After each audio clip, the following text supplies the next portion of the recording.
Boa noite a todos. É um prazer estar aqui com vocês nessa noite. Agradeço o convite da casa. É esses momentos de reflexões. Primeiramente, vamos elevar o pensamento a Deus, a Mestre Jesus, e vamos fazer juntos uma oração. Deus de amor e bondade, Jesus Mestre amigo, envolva-nos, Senhor, com tua paz e com teu amor as nossas vidas. Apazigua, Senhor, os nossos conflitos internos, nos trazendo bom ânimo, força, confiança e resignação para as vicissitudes da vida. Sabemos que tudo está em perfeita ordem. O Pai amoroso e misericordioso nos atende a quanto nós nos colocamos ao seu pedido. Ampara-nos, ó Pai, que os espíritos amigos nos assistam, os nossos mentores, nos intuindo palavras de bom ânimo, de força, de boas resoluções. Na confiança de Deus e nos seus desígnios da providência divina, colocamos, Senhor, à disposição no trabalho do bem, da solidariedade e do amor. Que assim seja. O tema desta noite é Vivendo com Jesus. É um livro de psicografia de Divaldo Pereira Franco, pelo espírito Amélia Rodrigues. Esse livro é de um encantamento, é de uma doçura, porque esse espírito de Amélia Rodrigues vai falar da passagem do Mestre quando esteve aqui na Terra conosco, nos ensinando o que seria o reino dos céus. Convido então a vocês a nos acompanhar nessa viagem do tempo, para que a gente vai falar vivendo com Jesus. Ele, Jesus, iniciou o seu ministério da libertação de consciência numa festa de casamento, abençoando a união das almas e preservando a alegria nos corações. E concluiu-a num holocausto invulgar, noutra festa, a da passagem rica de evocações felizes pelo povo em algazarra. Por isso, a sua doutrina é das boas novas, de alegria, entoando o canto de beleza para anular as sombras da tragédia, dominantes em toda parte e nos tempos do futuro. A sua mensagem, impregnada de ternura, objetivava todos os seres humanos, especialmente aqueles que eram excluídos do convívio social, edificando que perderam tudo, menos o direito de serem amados. E Ele nos amou, como ninguém jamais o fez igual. Elegeu-nos como seus irmãos, conviveu e nos alimentou, ensinando-nos a elevação e dignidade, convidando-nos à renovação íntima e na luta pela sublimação. Também por nós foi respeitado e ouvido, deixando-nos as marcas inconfundíveis das suas lições de transformação, algemando-nos de toda a nossa sorte na sua vivência do amor.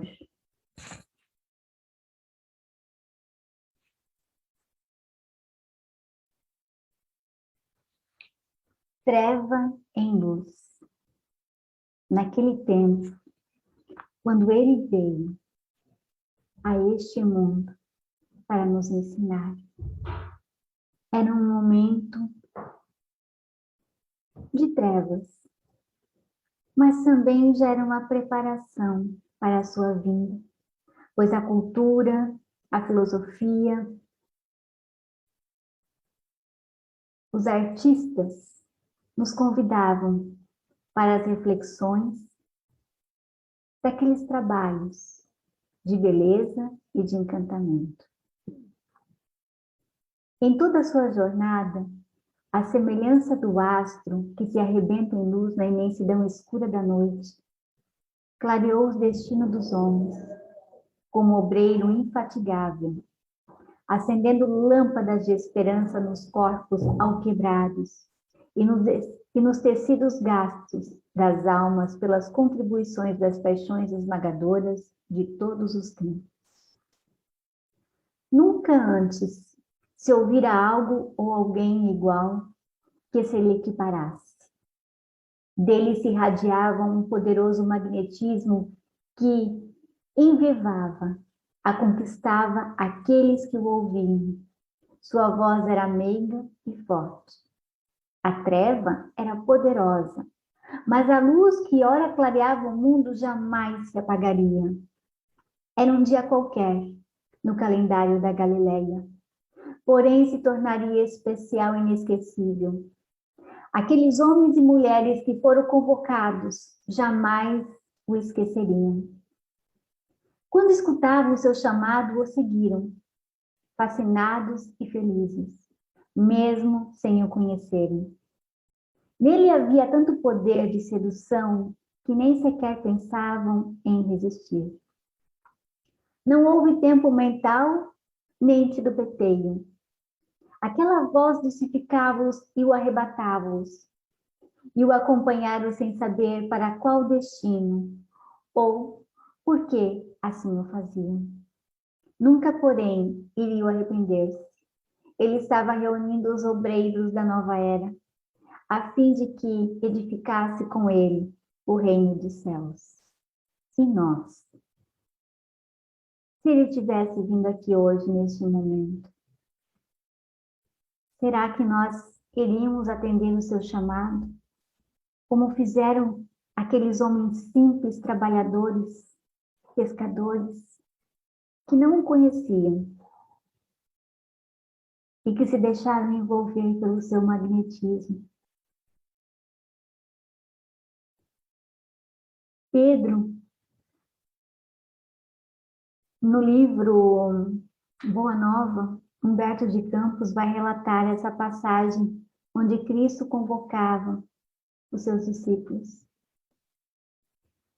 E nessa obra, Humberto de Campos diz que Pedro, como que magnetizado por aquele homem, lá dentro do seu íntimo, percebia que já o conhecia. Como nós sabemos da doutrina, dessa preparação para a nossa reencarnação, é claro que Pedro e todos os outros já o conheciam, pois vieram com essa missão. É lindo essa passagem. A regra de ouro. Ouvistes o que foi dito. Amarás o teu próximo e odiarás o teu inimigo. Eu, porém, vos digo, ama a vossos inimigos. Bendizei o que vos maldizem. Fazei bem aos que vos odeiam e orai pelos que vos maltratam e vos perseguem. Para tanto, outro método não existe, além e fora do amor.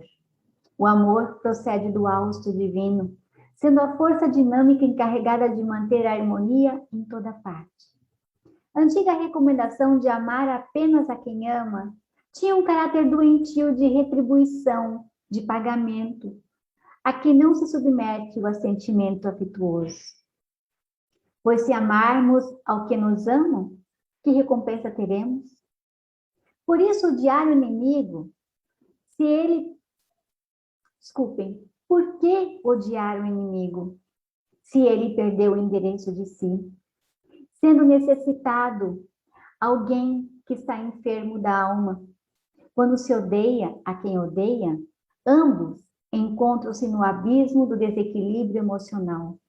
nutrindo-se dos miasmas mentais que produzem, em tormentos internos. Amar, em qualquer circunstância, é comportamento que enriquece e liberta. Todo aquele que ama é livre e feliz, semeando luz e esperança onde se encontra, por onde passa, porque exterioriza ternura e emoção elevada a todos a que contagia. Quando Jesus, no inesquecível Sermão da Montanha, propôs o amar os inimigos, dilatou os horizontes da afetividade, dando-lhe o caráter universal.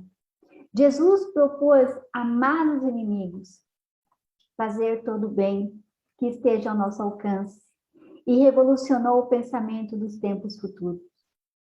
Ama e orai pelos inimigos, é a recomendação incontestável. O recurso é esse, e o resultado é o bem sem limite. A pergunta de Tiago. O reino dos céus, por exemplo, a que sempre vós referes, é um lugar especial de delícias que se vivenciará depois da morte ou se encontra aqui na terra onde estamos? Aqui a gente percebe nessa pergunta de Tiago que ele já tinha o conhecimento da vida futura. Porque ele pergunta, vivenciará depois da morte? Então ele já tinha uma pré-formulação do que viria depois da morte. Que interessante, né? Então, a doutrina só veio também reforçar, né, a vida futura. E o que Jesus responde a ele? O mestre compassivo sorriu suavemente, olhando com brandura o amigo quase constrangido, e respondeu: todas as criaturas aspiram à felicidade, e se apresenta a cada qual uma delas de maneira diferente. Para o doente, a felicidade é a cura. Para o faminto, a felicidade é o pão. Para o sedento, a felicidade é a água refrescante. Para o necessitado, é o socorro que livre da preocupação. Para o solitário, é a companhia, sendo algo especial para cada grau de aflição ou de sofrimento. A felicidade, no entanto, não é a falta de sofrimento. Existem pessoas que não se encontram enfermas, que não têm carência de coisa alguma, e, no entanto, vivem dominadas pelo mau humor, pelo desinteresse em torno da vida, portadoras de enfermidades dilaceradoras. Mas, apesar disso, também existem aqueles que não se queixam. Apresentam-se alegres e joviais, são fraternos e espalham bom ânimo, mesmo nas vicissitudes da vida. Bem-aventurados os aflitos, porque verão o reino dos céus. A felicidade, portanto, independe do que se tem, sendo um estado interior de paz, que as questões de ordem material não conseguem perturbar. Assim é o reino dos céus, que tem início no coração das criaturas, quando optam pelos valores do bem, da justiça, do trabalho, do amor e da solidariedade. Essa compreensão proporciona-lhe bem-estar interno, que se exterioriza em forma de alegria e de saúde. Mesmo que surjam doenças nesse percurso, aquele que assim procede vivencia desde então o reino dos céus no coração. O reino dos céus, desse modo, pode ser considerado o conhecimento da vida e das responsabilidades, que são decorrentes mediante da consciência do dever que deve ser retamente cumprido e das experiências que se adquiram no contato com as várias facetas em que se apresentam. E qual a lição dos dois cegos de Jericó? Jesus pergunta a eles: que queres que vos faça? E eles responderam imediatamente: Senhor, que os nossos olhos sejam abertos, permitindo-nos ver a claridade da luz. Os 2 cegos do caminho recuperaram a visão, mas não se tem notícias de que se houvessem embriagado à luz da imortalidade, ou se envolveram a treva densa da alma. O mundo de ontem, qual ocorre com o de hoje, estava dominado pela cegueira interior para as verdades espirituais. A mensagem dele volve às suas criaturas distraídas, que lamentavelmente não têm ouvidos nem interesse para introjetá-la, tornando a lição de vida atuante. A cegueira espiritual, centenas de milhões vêm, mas são cegos para seguirem pelo caminho de libertação que Jesus continua apontando-nos, por não identificarem que a sua base é o amor, que compreende pelos sentimentos sublimes do perdão e pela caridade que conduz à paz. Veem sim, não enxergam. Tem olhos que brilham, mas que ainda não perceberam a luz do discernimento nem da misericórdia. Estejamos hoje encontrando ou reencontrando a palavra do Cristo, que perdemos em algum momento da nossa caminhada redentora. Já não é mais possível adiar o trabalho de renovação das nossas predisposições. Por isso mesmo sentimos o peso da nossa responsabilidade, dando-nos conta do tempo que permanecemos cegos, surdos e paralíticos ao chamado da transformação. Estamos todos cansados de carregar o fardo das aflições e o peso das indecisões. E o ensinamento da mulher da Samaria, equivocada e pretensiosa, fez a mensageira da fraternidade, numa tentativa de restaurar a união despedaçada entre os 2 clãs primitivos. Descendo Jesus de Jerusalém a Cafarnaum, seguido de alguns discípulos nas suas habituais jornadas a pé, alcançou Samaria. Filipe, André e Tiago, estando com fome, deixaram o mestre a repousar junto de um pequeno poço e foram ao lugarejo mais próximo em busca de alimento. Em todos os ensinamentos, Jesus preocupa em cumprir a lei dos profetas, para que ele fosse identificado como o Messias prometido. Para entendermos esse capítulo, precisamos recorrer ao Antigo Testamento, onde o profeta Eséias, no capítulo 2 e 4, neste livro, o profeta compara Jerusalém, que é a capital de Judá, e Samaria, cidade que é a capital da Samaria. Há 2 mulheres. E ele chama essas 2 mulheres de prostitutas. Por quê? Qual a razão? Porque essas 2 cidades deixaram de adorar a Deus e estavam adorando outros deuses. E só existe um Senhor. Só que a palavra Senhor e marido em hebraico é a mesma palavra, Baal. É nesse sentido do relacionamento mais íntimo que temos com nosso marido ou esposa, uma relação de fidelidade, de confiança. Então, para eles, o relacionamento com Deus é sinônimo de intimidade. Por isso, o mandamento é amar a Deus, ou seja, a união da criatura com o Criador. É simbolizado por um casamento. Então, a entrada de Jesus em Samaria, a mulher representa Samaria. Quando os hebreus foram tirados da Samaria e levados para a Babilônia, os babilônios colocaram 5 povos naquela cidade. Cada povo cultuava um deus diferente e depois eles voltaram para Samaria. Eles começaram a ter um culto a Deus que era diferente do culto de Jerusalém. Por isso, Jesus disse para ela: já teve 5 maridos, fazendo referência aos 5 povos de culturas diferentes naquele lugar. E o marido que você tem agora não é teu.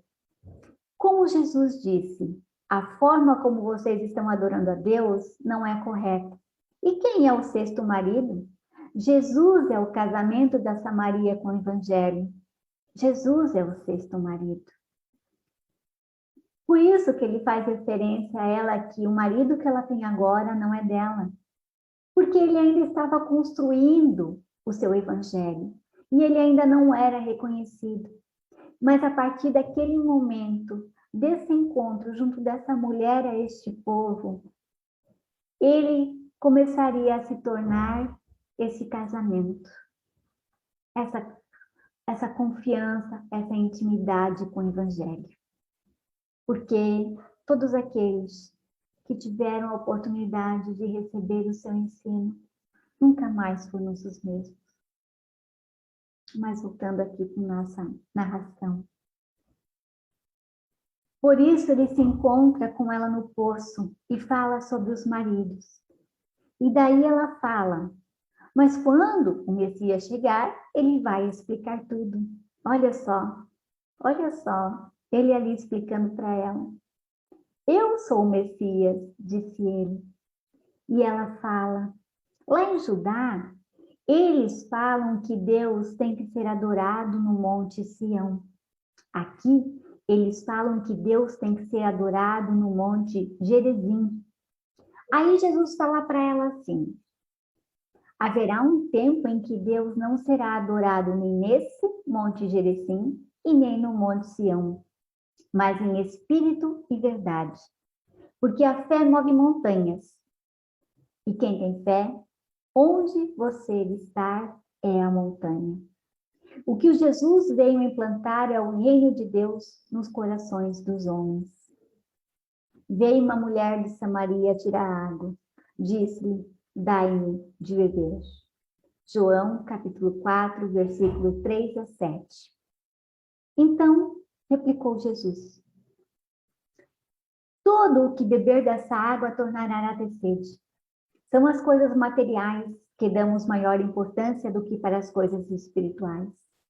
Mas aquele que beber da água que eu lhe der, nunca terá sede. Pelo contrário, a água que eu lhe der se fará nele uma fonte rica que jorra para a vida eterna. Porque temos sede das coisas espirituais e ficamos procurando em ter e não em ser. Disse-lhe a mulher, Senhor, dai-me dessa água para que eu não tenha mais sede, nem venha aqui tirá-la.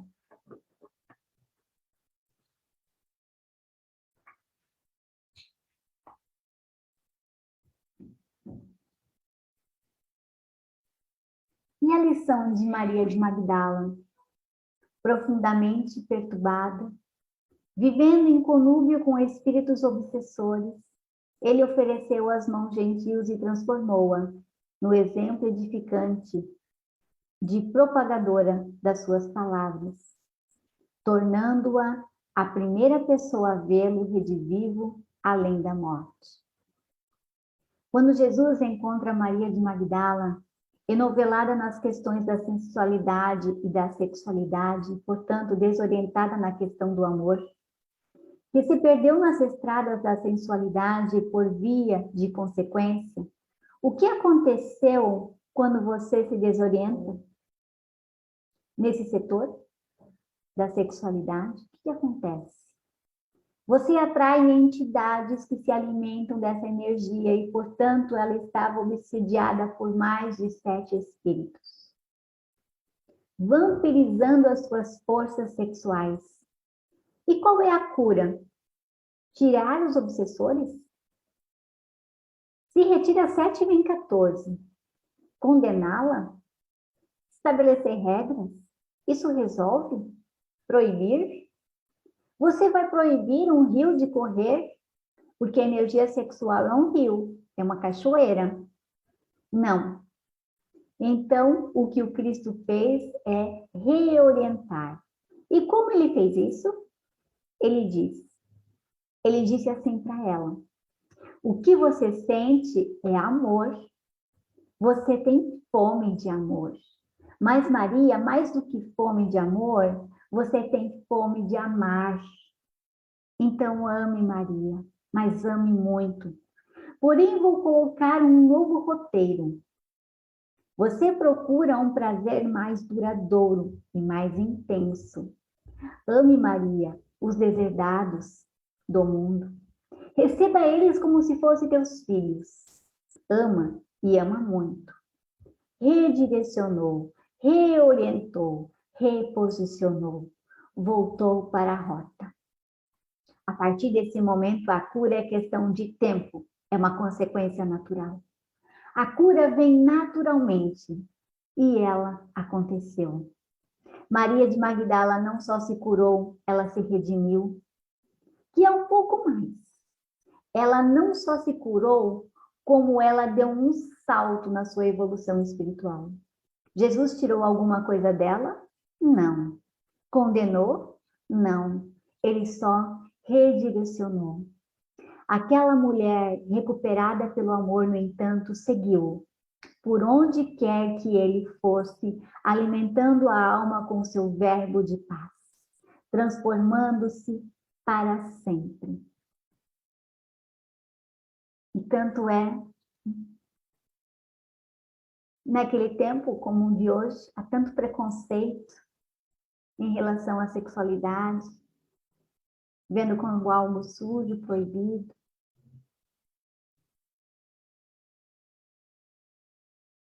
E ela, uma mulher, naquele tempo, que era submissa, que não tinha valor, foi a primeira a vê-lo redivivo, como diz ali Amélia Rodrigues. O tanto que essa mulher evoluiu, porque aprendeu a amar. Tudo se aprende, basta querer.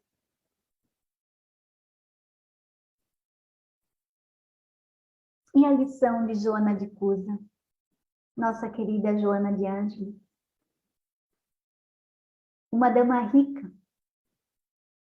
E ele facultou o discernimento para prosseguir ao lado da família ultrajada pela conduta do esposo irresponsável, tocando-a de tal maneira que ela não trepicou em dar-lhe a existência durante o terrível período de perseguições desencadeadas por Nero. Joana de Cusa procurou Jesus na casa de Simão Pedro, onde foi ter com ele a pedir um conselho, uma orientação para suas angústias, desapores íntimos, domésticos, pois que o marido não aceitava a doutrina do Evangelho. Funcionário do governo, era um homem rico, mas sem nenhum escrúpulo. Após ouvir o que Joana tinha a falar, pois que ela tinha uma expectativa de que Jesus daria uma carta branca para ela poder segui-lo. Ela queria sair de casa, queria se separar. E o que Jesus diz a ela é o contrário: volta ao teu lar, ampara o teu marido e os teus filhos, ame-o mesmo assim. Não te acharia ligada a ele se não houvesse para isso uma razão justa. Servindo-o com amor e dedicação, estarás cumprindo a vontade de Deus. Porque é lá que você tem que ensinar o amor. Essa é a lição de Joana de Cusa, cuidar do marido translocado e dos filhos. Porque nós temos a imagem do mais cômodo, que é o de desfazer dos nossos compromissos. Nos desfazendo do trabalho que nos desagrada, para escolher um trabalho mais confortável. Assim só faço o que eu quero e só faço o que gosto. A grande questão de seguir Jesus é aquela posição em que você alcança e Jesus passa a dividir com você a cruz, desenvolvendo a fé, a confiança em Deus, nesses momentos de difíceis, de dificuldades. É claro que a doutrina espírita, né, não condena, não julga a separação, o divórcio. É claro, está bem claro lá no Evangelho de que se existe já a separação do físico, então pode se separar sim, né? Mas faça o seu melhor, tente, compreenda, ame antes de tomar uma resolução. Porque se você está ligada a essa pessoa, a essa família, como disse aqui Amélia Rodrigues no texto, há uma razão justa. Como disse Jesus, há uma razão justa para estarmos unidos. Mais cedo ou mais tarde, vamos ter que resgatar os nossos débitos com essas pessoas, com os nossos irmãos de humanidade. E que em algum momento a gente errou com eles, ou eles também erraram conosco. É a reconstrução do amor. Tudo gera no amor. Jesus diz a ela, Joana, o apostolado do Evangelho é o de colaboração com o céu. Ser fiel a Deus, ao lar, e ama o teu companheiro com o material divino que o céu colocou em tuas mãos, para que talhes a obra da vida, sabedoria e amor. Todos aqueles que tinham dificuldades e problemas, viam em Jesus o seu libertador, e nele depositavam sua confiança, sua ansiedade. Ele passeava o olhar compassivo e em todos infundia ânimo e esperança. Confortava-os com ou sem palavras, mediante a irradiação do seu psiquismo e da sua ternura incomparável. E a conversa com Nicodemos? Nicodemos, que se sentava poderoso no sinédrio, foi por ele atendido e teve a honra de receber claras e profundas informações sobre os múltiplos renascimentos do espírito no corpo carnal. Nicodemos era fariseu e o mais jovem doutor da lei e chefe dos judeus. Desejava a verdade. Era severo na interpretação da lei e zeloso cumpridor dos deveres. Ouvira falar do mestre e esperava a hora oportuna para poder conversar. Ao primeiro olhar e ao mestre, tinha a impressão de já conhecê-lo. Após se recompor da emoção, ele pergunta ao mestre: que recursos utilizar para conhecer o reino dos céus? Nicodemos amava Jesus. Mas ainda como somos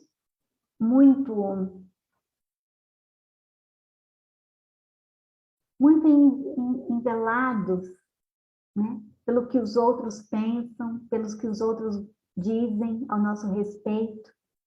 Ele marcou essa conversa com Jesus na noite, para que ninguém ficasse sabendo desse encontro.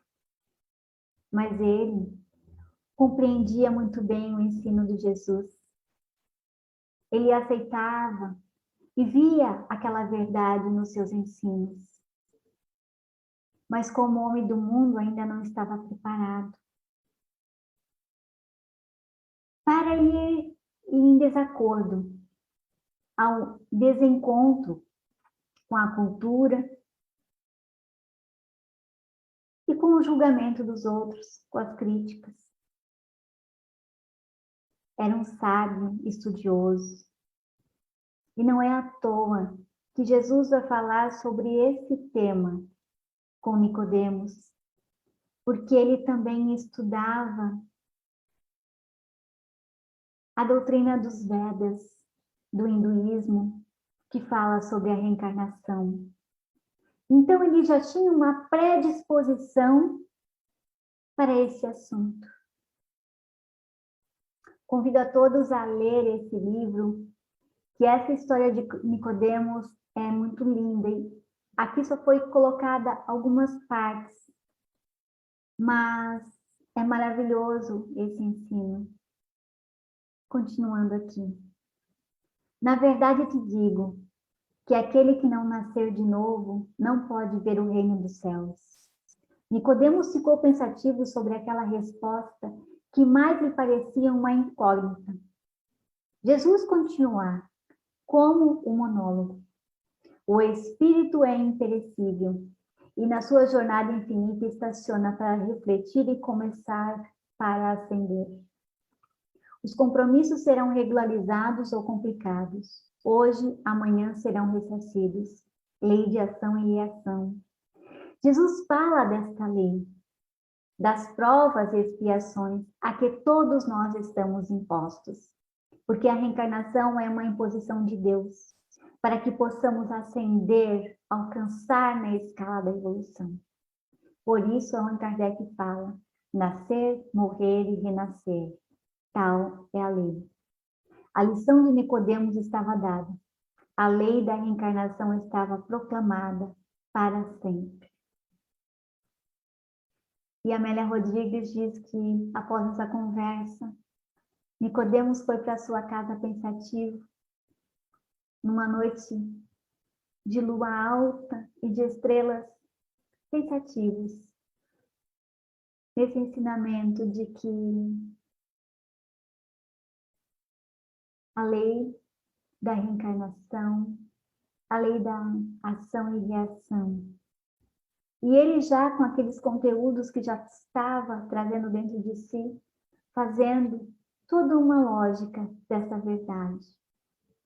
Convido a todos vocês a lerem, para que esses ensinamentos ricos em detalhes, que a gente possa compreender com clareza o que essas pessoas que conviveram com Jesus naquele tempo sentiram. É muito bom, muito maravilhoso, muito lindo. Jamais ele se absteve de ajudar a quem necessitasse, doando-se integralmente. De tal forma o fazia com os miseráveis, que era censurado por comer e beber com a ralé do lugar onde se encontrava. As suas parábolas, ricas de lições insuperáveis, deixaram as mais belas informações a respeito da ética do comportamento humano, tornando-se na atualidade processo psicoterapêutico para a libertação das vidas algemadas aos conflitos infelizes, trazidos do passado espiritual. Ele conhecia a psique, a alma de todos. Por isso que a pessoa não precisava nem falar quais eram os seus conflitos. Ele já sabia. Mas ele sempre fazia aquela pergunta: o que queres que te faça?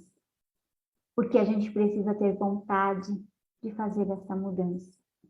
Como dizem os Espíritos na questão 909 do Livro dos Espíritos, poucos ainda fizemos esses esforços para nos melhorarmos. E a parábola do bom samaritano? O bom samaritano é a proposta íntima de compaixão e de misericórdia oferecida ao inimigo. Jesus, estando no templo, certo doutor da lei, de querendo testá-lo, fez a seguinte pergunta: Mestre, qual o maior mandamento da lei? Jesus, como sendo o maior psicoterapeuta, fez-lhe a contra-pergunta: o que diz a lei? Então o doutor da lei respondeu: amar a Deus de todo o coração, de toda a sua alma, com todas as suas forças, e o próximo como a si mesmo. Só que o problema estava no segundo mandamento, em amar o próximo, porque para ele, o próximo, o coração para ele, significa a sede da inteligência e do sentimento. Todo o nosso ser tem que amar a Deus. Por isso precisa do controle das nossas paixões. Porque se não conseguir controlar as paixões, o coração está dividido. E o coração dividido não é capaz de amar a Deus. E a alma? O que significa para eles? Não só o sentimento e a inteligência, é preciso demonstrar o amor a Deus, com gestos concretos. Por isso, eles ofereciam oferendas, peregrinavam a Jerusalém nos dias festivos, faziam coisas, atos concretos. Para eles era amar a Deus de toda a sua alma. Amar a Deus com todas as suas forças? Forças eram todos os bens materiais que você possui. Significa colocar tudo o que você tem a serviço de Deus e a serviço do bem. Isso, o doutor da lei já sabia, porque aprendiam desde a infância. E o amarás o teu próximo, como a ti mesmo, criou duas correntes na época de Jesus. O próximo, que a palavra é irmão, então amarás o teu irmão como a ti mesmo. E daí eles falavam que irmão só eram os judeus, só eram as pessoas da mesma tribo. Então as outras raças não eram irmãos, as outras tribos não eram irmãos. Consequentemente, não precisa amar. E essa era a interpretação da maioria do povo naquela época. Então, se tivesse um romano caído no meio da estrada, o pensamento era, não preciso ajudá-lo, só tenho que ajudar se é do meu povo. Mas havia uma outra corrente, a corrente de Hilel, avô de Gamaliel, mestre de Paulo de Tarso, que dizia: irmão tem um sentido amplo, não era só o povo da nação, não.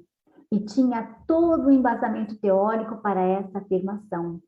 Irmão era todo o mundo, mas quem tinha esse entendimento era a minoria. Jesus disse ao doutor da lei: faze isso e você herderá a vida eterna. Mas o doutor da lei diz: mas eu tenho uma dúvida. Quem é o meu próximo? Por isso, essa é a dúvida, porque tinha essas duas correntes de pensamento de quem era o próximo. E aqui que ele queria testar Jesus. Abrir uma discussão sobre as duas correntes. Então Jesus não responde. Ele conta a parábola do bom samaritano. Também peço a vocês que leiam a parábola do bom samaritano para compreender essa passagem.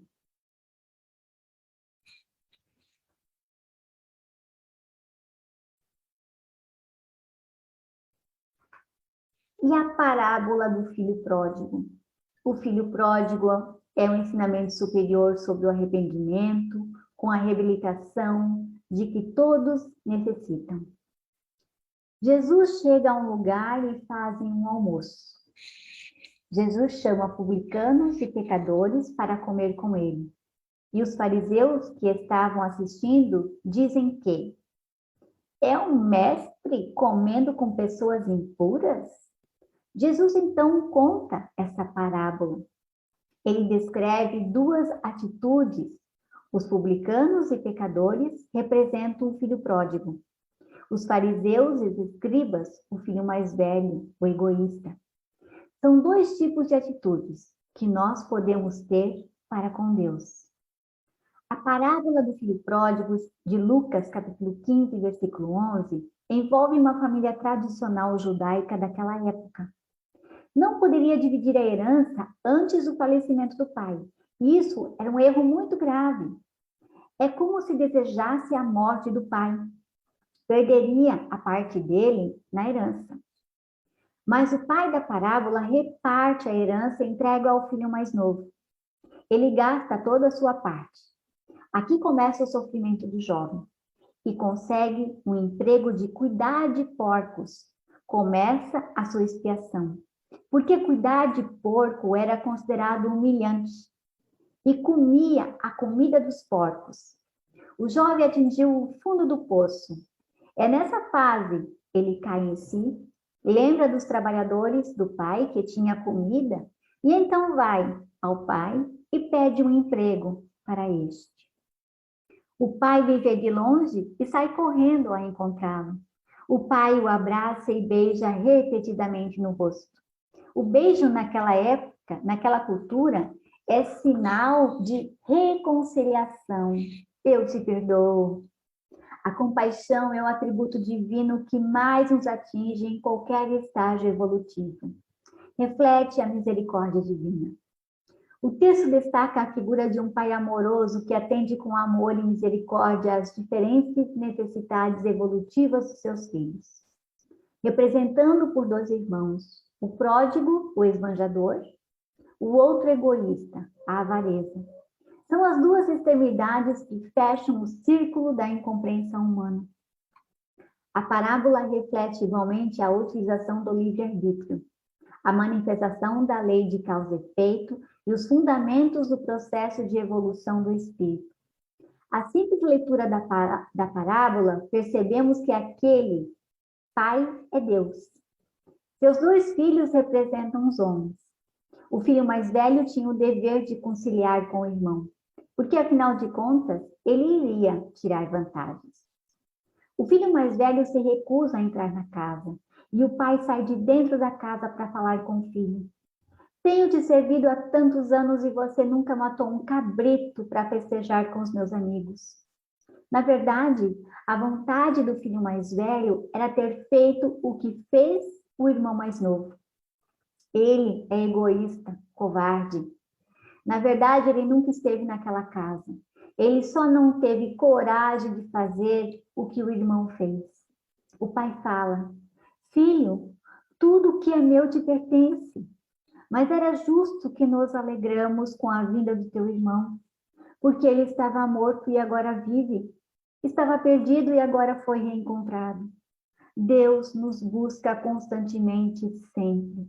E diz Emmanuel no livro Consolador: o homem, confiando mais em si mesmo do que na providência divina, transformando-se em foco de ações contrárias à sua fragilidade, à lei divina, eis o mal. Urge recompor os elos dessa relação sagrada, eis o resgate. A lei divina é a lei do amor. Alguns de nós dizem o seguinte: vou romper minha relação com Deus. Não quero saber de amor, não. Eu agora vou viver a lei do eu. Eu sou mais importante que todos vocês. Isso se chama orgulho. E o egoísmo é esse mal. Essa é a história do filho pródigo. É o filho que resolve viver longe do pai, longe de Deus. Quando a dor nos visita, o objetivo é recompor os elos com Deus, nos trazer de volta para a lei do amor. O filho egoísta: eu vivo uma vida de aparência religiosa, mas no fundo eu também sou egoísta e orgulhoso, porque quero um Deus exclusivista. Eu quero que Deus faça somente as minhas vontades. E a parábola da figueira seca?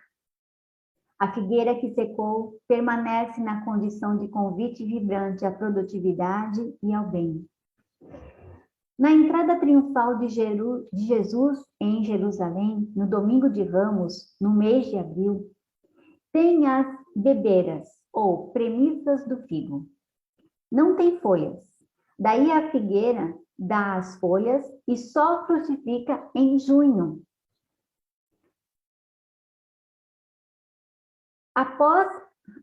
E essa frutificação é após a folhagem. Então, primeiro vem as folhas e depois vem os figos. Após a folhagem estar completa. Jesus, voltando da cidade de Betânia, onde Jesus se hospedava na casa de Lázaro e suas irmãs Marta e Maria, voltando para Jerusalém, Jesus encontra com a figueira. Mas ela estava em estado adiantado com as folhas. Por isso, Jesus procura algo, mas só tinha folhas. Então Jesus disse: nunca mais ninguém coma fruto de ti. Voltando de Jerusalém com os apóstolos e fazendo o mesmo caminho, os apóstolos viram que a figueira tinha secado desde a raiz. Isso foi uma ação simbólica para transmitir um ensinamento moral. Os profetas escreveram sobre a figueira, simbolizando Israel como essa figueira. Mas que fome era essa que fez com que Jesus procurasse por figos? Como um espírito muito evoluído, ele não tinha fome biológica, como ele mesmo fala no ensino da mulher da Samaria. Porque ele se nutre da vontade de Deus e realiza sua obra. Ele tinha fome de resultado espiritual. Essa ida de Jesus para Jerusalém precede a crucificação. Então ele diz: nunca mais ninguém coma figo dessa figueira. A missão será tirada dessa nação e será entregue a outra nação. No livro Brasil, Coração do Mundo, Pátria do Evangelho, Jesus diz a Ismael, espírito protetor do Brasil: pretendo transplantar a árvore do meu evangelho para cá. A árvore é o símbolo do ser humano e da coletividade. No Evangelho segundo o Espiritismo, capítulo 19, item 9, Kardec nos diz que a figueira seca é o símbolo das pessoas que não têm senão a aparência do bem, mas na realidade não produzem nada de bom. Kardec lança o Livro dos Espíritos em abril de 1856. E os Espíritos dizem para ele desenhar o ramo da videira como símbolo da doutrina espírita. Reconhece a árvore por seus frutos.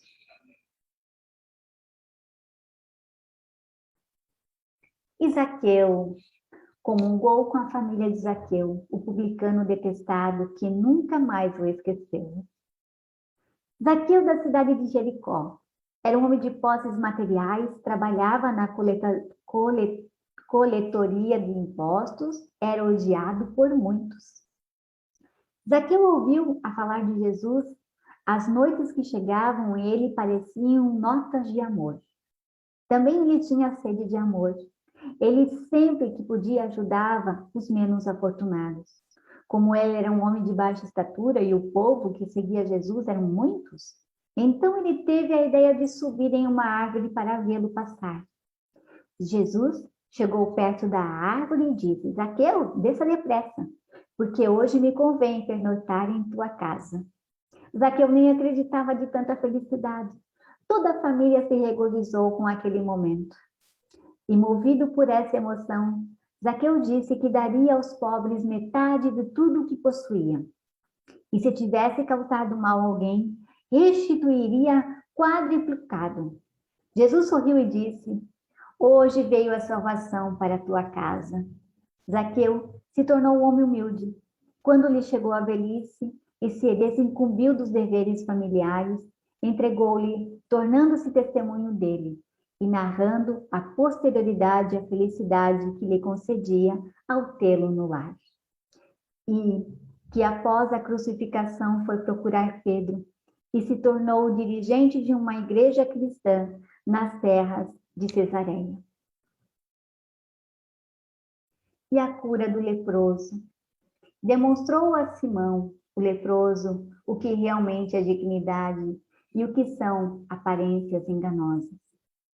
Vira-o de longe, descendo a montanha e a multidão com ele. Proibido de entrar nas cidades, vagava pelos campos, nome, procedência, ficaram para trás. Agora ele era somente um imundo. Disse a Jesus: Senhor, se tu quiseres, bem podes me limpar-me.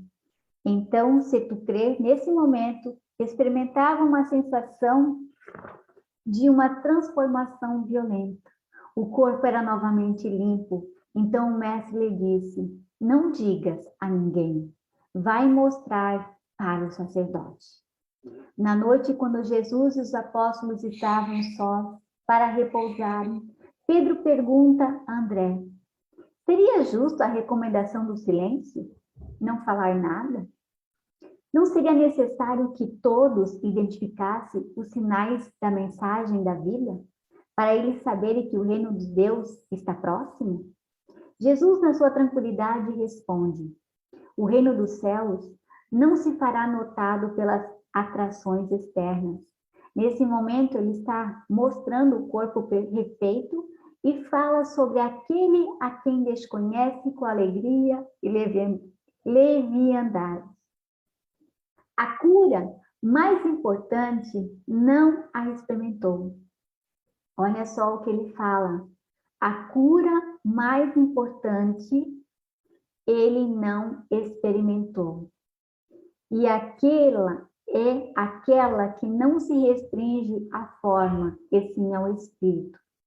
E ele nos adverte: cuidado do contágio das misérias que os olhos não veem e perturbam o coração. Pedro pergunta: Rabi, se o doente não pode se beneficiar com a cura, teria sido esta de utilidade? Simão, o reino dos céus é uma mensagem do amor para com todos desalentados, sofredores e enfermos. Todos receberão o convite de acordo com as suas necessidades.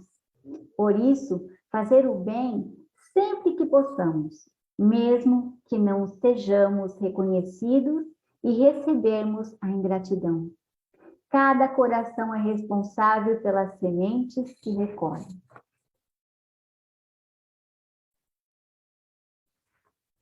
E as irmãs de Lázaro. Utilizou-se de Lázaro e das suas duas irmãs para ensinar o significado do trabalho e a eleição do mais importante na vida. Na cidade de Betânia, fica a 1 hora de Jerusalém, era uma cidade verdejante. Diversas vezes Jesus ia à casa de Lázaro e de suas irmãs, Marta e Maria. Amavam Jesus e diziam abertamente a todos para saberem, recebê-lo em sua casa com alegria. As duas irmãs se apressavam em receber a comitiva, servindo água, comida. Marta, apressada, corre para preparar o jantar e arrumar os quartos. Cansada, chama Maria para ajudá-la. Enquanto isso, Maria estava lá, sentada ao pé do mestre, ouvindo os seus ensinos. Marta chama e nada de Maria, até que Marta pede para o mestre mandar Maria ajudá-la. Jesus diz: Marta, Marta, andas fastigadas com muitas coisas, mas só uma é necessária. E Maria escolheu a parte melhor, a qual não lhe será tirada. Marta, desapontada, se aquietou-se, pediu desculpas e justificou. São os velhos hábitos muito arraigados. Jesus lhe diz: para atingir a plenitude, só uma coisa basta: espírito de luta, capaz de arrebentar as velhas algemas e renovar, entregando-se totalmente às coisas do Pai Celeste. As preocupações sobre as coisas imediatas caracterizam-se em que muitos se perdem perturbados pela própria pressa na execução da luta, em que se empenham a busca incessante da verdade, em troca entre as coisas pela aquisição de uma só paz interior com segurança espiritual. Eis a ascensão libertadora. Jesus Cristo, ele permanece com o mais extraordinário ser que o mundo jamais conheceu, na condição de incomparável modelo para a humanidade. Possivelmente o encontramos nas jornadas passadas e não lhe fomos fiéis, optando pelo mundo em vez de segui-lo. Assumimos compromissos de mantê-lo vivo nos corações. Ei que agora retorna e reencontramos, realmente desvestido do luxo e da ostentação religiosa do passado. Com que o apresentaram ao mundo, desfigurando-lhe a grandeza. Simples e nobre, ele caminha anônimo entre as massas desvairadas, auxilia em silêncio e na ternura, abrindo portas para a conquista da plenitude. Vigilante, aguarda que lhe seja facultada a oportunidade de apresentar-se. Se, porém, ainda não encontraste, para e reflete. Direciona os passos na sua direção. Compassivo e afável, ele espera por ti. Busca viver com ele. Não postergues o momento, a fim de que não venhas a fazê-lo tardiamente. E se já o encontraste, mas não te deixaste arrastar pela sua força do amor, recompõe-te e entrega-te enquanto o tempo urge. Desejo uma boa noite e que a paz de Deus esteja em seus corações, hoje e sempre.